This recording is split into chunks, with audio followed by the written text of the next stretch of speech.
Hey friends, and welcome back to my channel. This simple and short video is all about fixing the issue with Apex Legends. When you launch the game, you get an infinite loading screen and you are not able to launch the game. So without wasting time, let's go ahead and directly proceed with the resolution. First of all, let me make you very clear that with the recent update, Apex has blacklisted some of the programs which is the major cause for this infinite loading screen. So you need to make sure to close all these programs, or it is better to completely uninstall those softwares from your system.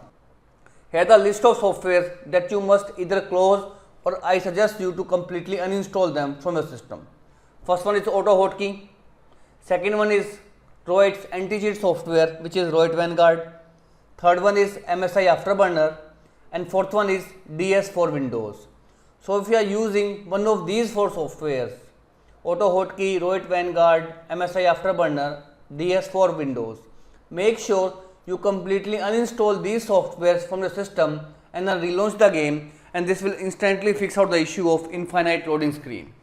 However, if this method doesn't help you fix out the issue, in next step, go ahead and simply unplug all the USB devices attached to a system, such as any PS5 controller, any USB device.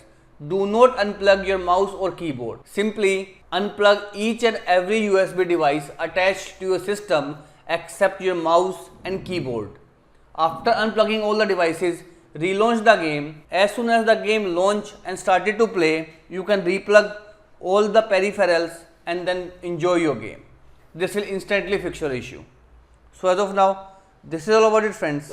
If this video works out for you, I request you to please click on subscribe button and turn on the bell notification icon to continue receiving updates from my channel. Thank you so much, friends. Thank you for watching.